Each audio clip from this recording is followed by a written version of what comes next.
Thanks, guys, for coming. I'd like to tell you, and some of you will know this and some of you may not, but I'm going to tell you what is happening in hospitals down south. Those that are vaccinated and present with COVID are now being given, wait for it, ivermectin. Ivermectin they're giving them, and they're surviving the COVID and walking out of the hospitals. And they're going and saying, look, the vaccine saved me. It wasn't the vaccine that saved them, it's the ivermectin. That's right. And those that are unvaccinated and are presenting with COVID, guess what they're doing to them? They're putting them on ventilators. And ventilators are the wrong treatment for people with COVID. It causes pulmonary edema and they drown. This is what happened in America last year. That's why all the thousands of people died in America last year. And this is what they're doing in Australia to our fellow Australians in Victoria and New South Wales, and I am disgusted as a nurse of 40 years.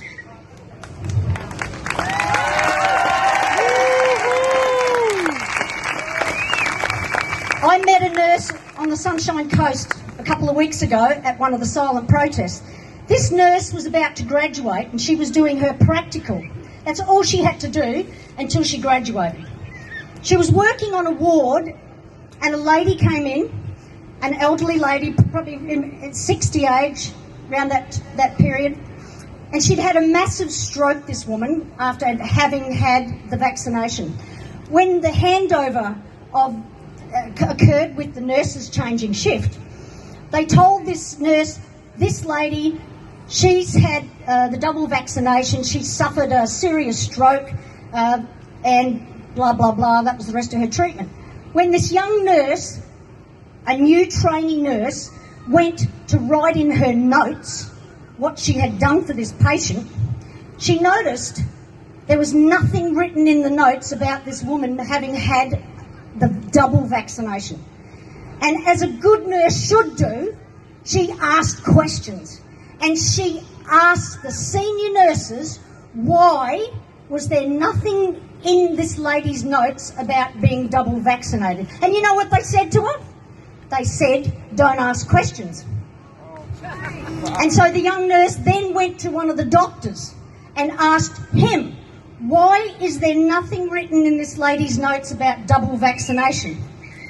And he said, don't ask questions.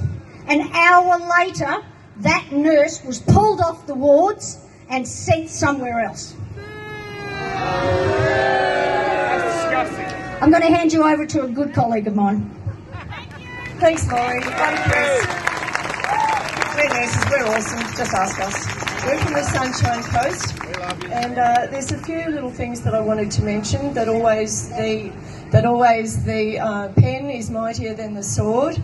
Okay, so what I'm doing is I'm writing to every school and have done in New South Wales, babies all the way through to year 12, letting them know about the dangers of vaccine and the litigation they may potentially be facing. The year 12 kids, probably in a couple of years, will be majors. They'll be able to then sue the school themselves, so it's not a good thing. Schools should not be getting in the way of patient and doctors' decisions about health. You know, it's none of their business.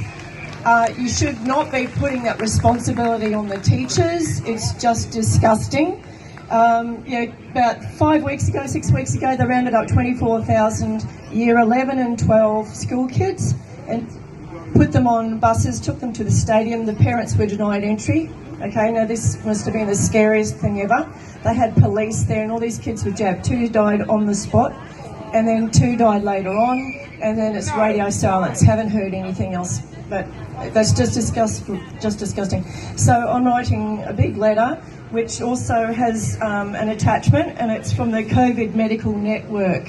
COVID Medical Network. They're doctors in Australia who are trying to warn other doctors. They're very brave because they could be struck off. So COVID Medical Network, if you want to get onto them and support them, that's a good thing. Now I'm attacking Queensland, so all the skills in Queensland are going to get a letter from me. Yeah. Woo-hoo! This is what we can do, and it's not hard. I don't have to get shot at. I don't have to get a slingshot butt thing on my butt. I just sit at the computer and try and be a bit of a word meister, and all of you can do that too. Okay, you can do that. The pen is mightier than the sword. Okay, now there's a very good mob called the Australia Project, TAP, right? TAP.org. Yes. Hop onto them, and they've actually got a really well organised campaign of letter writing. If you liaise with them, they'll tell you what letters to write at what time. So it's actually, everybody knows what's happening, and there's no doubling up or missing gaps, so it's really awesome. So yeah, that's all I'd like to say. The biro is mightier than the sword, and just keep telling the truth and be strong. When I go down to wherever I'm going to the shops or whatever, I'm not wearing a mask and I don't want to log in, I just think to myself, I hold this mindset, I'm an Aussie chick, I'm going to go and get a pie, and that's it. You know, I'm an Aussie chick, I'm going to go down the pub. I don't even think about masks, so hold strong that thought in your head. Power to the people!